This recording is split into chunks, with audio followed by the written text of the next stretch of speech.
Saudara-saudari terkasih, pada video kali ini saya akan membahas tema yang mungkin sangat sensitif, tetapi sekaligus tema yang sedang hangat dalam gereja Katolik, berkenaan dengan sikap gereja Katolik terhadap relasi sesama jenis.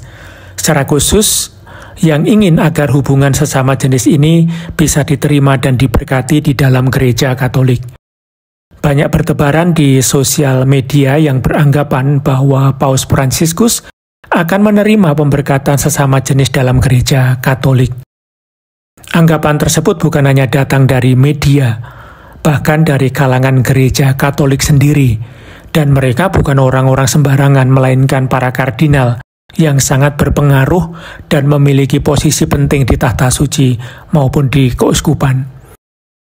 Tepatnya pada tanggal 10 Juli tahun 2023, sebut saja Kardinal Walter Brandmüller pernah menjabat sebagai Presiden Komite Kepausan untuk Ilmu Sejarah. Lalu Kardinal Raymond Burke pernah menjabat sebagai Kepala Pengadilan Tertinggi Signatura Apostolika.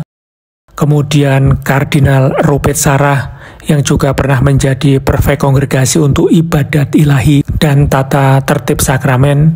Lalu ada Kardinal Juan Sandoval Indiguez, Uskup Agung Emeritus dari Keuskupan Agung Guadalajara, Meksiko, dan akhirnya Kardinal Joseph Sen-Sekyun, Uskup Emeritus Hong Kong. Mereka berlima mengajukan 5 pertanyaan atau dubium, dari kata dubia yang harafiahnya keraguan yang disampaikan kepada Paus Fransiskus. 5 pertanyaan tersebut diajukan dalam bahasa Italia, dan jawaban Paus Fransiskus dalam bahasa Spanyol tertanggal 11 Juli tahun 2023. Jawaban atas 5 dubium tersebut atau pertanyaan tersebut dipublikasikan oleh Prefek Dikasteri untuk Ajaran Iman Victor Manuel Fernandez di website Dikasteri untuk Ajaran Iman pada tanggal 25 September tahun 2023 kemarin. Sebagaimana sudah saya sebutkan tadi, pada kesempatan ini saya tidak akan membahas kelima dubium atau pertanyaan-pertanyaan, tetapi hanya membahas dubia nomor 2 tentang pemberkatan hubungan sesama jenis. Maka mari kita simak apa sebenarnya pertanyaan 5 kardinal tersebut, secara khusus nomor 2 dan apa persisnya jawaban Paus Fransiskus. Ini dia pertanyaan nomor 2. Dubia atau pertanyaan mengenai pernyataan bahwa meluasnya praktek pemberkatan perkawinan sesama jenis adalah sesuai dengan wahyu dan magisterium Katekismus Gereja Katolik nomor 2357. Menurut wahyu ilahi yang dinyatakan dalam kitab suci dan diajarkan oleh gereja, mendengarkannya dengan sungguh-sungguh, menjaganya dengan cermat, dan menjelaskannya dengan setia sesuai dengan amanat ilahi dan dengan pertolongan Roh Kudus. Dei Verbum nomor 10. Pada mulanya Allah menciptakan umat manusia menurut gambarnya. Menurut gambar Allah diciptakannya dia, laki-laki dan perempuan diciptakannya mereka, dan memberkati mereka untuk beranak cucu. Kejadian bab 1 ayat 27-28. Dan karenanya, Rasul Paulus mengajarkan bahwa menyangkal perbedaan seksual merupakan konsekuensi dari penyangkalan terhadap Sang Pencipta. Surat kepada jemaat di Roma, bab 1 ayat 24 sampai dengan 32. Kami bertanya, dapatkah gereja menyimpang dari prinsip ini dengan mempertimbangkannya dan berseberangan dengan yang diajarkan oleh Veritatis Splendor nomor 103 sebagai sebuah cita-cita belaka, dan menerima situasi-situasi yang secara objektif penuh dosa, seperti penyatuan orang-orang yang berjenis kelamin sama, sebagai sebuah kemungkinan kebaikan, tanpa menyimpang dari doktrin yang diwahyukan? Nah, itulah pertanyaannya. Lalu sebelum masuk pada tanggapan Paus Fransiskus, mari kita lihat terlebih dahulu dokumen yang dikutip dalam pernyataan tersebut, agar kita bisa melihat lebih jelas dasar argumen mereka.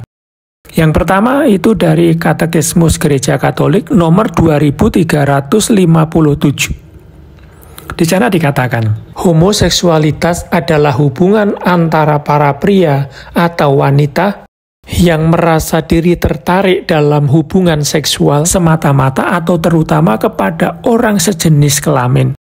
Hubungan seksualitas muncul dalam berbagai waktu dan kebudayaan dalam bentuk yang sangat bervariasi. Asal-usul psikisnya masih belum jelas sama sekali. Berdasarkan kitab suci yang melukiskannya sebagai penyelewengan besar, tradisi gereja selalu menjelaskan bahwa perbuatan homoseksual itu tidak baik. Perbuatan itu melawan hukum kodrat. Karena kelanjutan kehidupan tidak mungkin terjadi waktu persetubuhan. Perbuatan itu tidak berasal dari satu kebutuhan benar untuk saling melengkapi secara afektif dan seksual. Bagaimanapun, perbuatan itu tidak dapat dibenarkan. Lalu dari ensiklik Veritatis Splendor nomor 103 dikutip demikian. Adalah kesalahan yang sangat serius untuk menyimpulkan bahwa ajaran gereja pada hakikatnya hanyalah sebuah ide atau cita-cita yang kemudian harus disesuaikan, diadaptasikan dengan apa yang disebut sebagai kemungkinan-kemungkinan konkret yang dimiliki oleh manusia sesuai dengan keadaan dan penyeimbangan akan persoalan-persoalan yang ada. Terhadap pertanyaan tersebut, Paus Fransiskus menanggapinya dengan 7 poin jawaban. Yang pertama, gereja memiliki pemahaman yang sangat jelas tentang pernikahan, suatu kesatuan yang eksklusif, stabil, dan tidak dapat dipisahkan antara seorang pria dan seorang wanita yang secara alami terbuka untuk keturunan. Hanya persatuan ini yang bisa disebut perkawinan. Bentuk-bentuk persatuan lain mewujudkannya secara parsial dan analogis, sehingga tidak dapat secara tegas disebut perkawinan. Lalu yang kedua, bukan sekedar persoalan nama, namun realitas yang kita sebut pernikahan mempunyai konstitusi esensial unik yang memerlukan nama eksklusif, tidak dapat diterapkan pada realitas lain. Tidak diragukan lagi, ini lebih dari sekedar ideal. Lalu yang ketiga, oleh karena itu, gereja menghindari segala jenis ritus atau sakramental yang mungkin bertentangan dengan keyakinan ini, dan menyarankan agar sesuatu yang bukan perkawinan diakui sebagai perkawinan. Yang keempat, akan tetapi dalam hubungan kita dengan sesama, kita tidak boleh kehilangan kasih pastoral yang harus meresapi semua keputusan dan sikap kita. Pembelaan terhadap kebenaran objektif bukanlah satu-satunya ekspresi dari tindakan kasih, namun juga mencakup kebaikan, kesabaran, pengertian, kelembutan, dan peneguhan.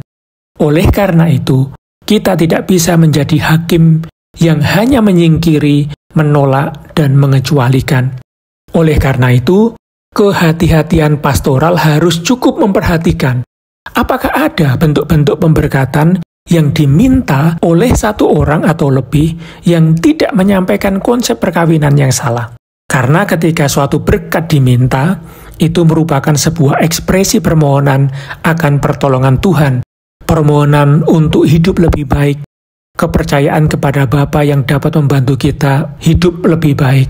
Berikutnya, di sisi lain, meskipun ada situasi yang tidak dapat diterima secara moral dari sudut pandang objektif, kasih pastoral yang sama mengharuskan kita untuk tidak sekedar memperlakukan orang lain sebagai orang berdosa yang kesalahan atau tanggung jawabnya dapat dikurangi oleh berbagai faktor yang memengaruhi akuntabilitas subjektif. Dan yang terakhir, keputusan-keputusan yang mungkin merupakan bagian dari kehati-hatian pastoral dalam keadaan tertentu tidak serta-merta menjadi suatu norma. Artinya, tidak pantas bagi keuskupan, konferensi wali gereja, atau struktur gerejawi lainnya untuk secara terus-menerus dan secara resmi mengaktifkan prosedur-prosedur atau ritual-ritual untuk segala macam masalah. Karena tidak semua hal yang merupakan bagian dari penegasan praktis dalam keadaan-keadaan tertentu dapat diangkat ke tingkat norma atau aturan. karena hal ini akan mengarah pada kasuistis yang tidak dapat ditoleransi. Hukum kanonik tidak boleh dan tidak bisa mencakup semuanya, dan konferensi wali gereja dengan beragam dokumen dan protokolnya juga tidak boleh mengklaim hal tersebut, karena kehidupan gereja mengalir melalui banyak saluran selain saluran normatif. Nah, saudara-saudari yang terkasih, itulah tanggapan Paus Fransiskus terhadap pertanyaan para kardinal berkenaan dengan pemberkatan perkawinan sejenis. Semoga ini bermanfaat bagi pemahaman kita semua. Terima kasih.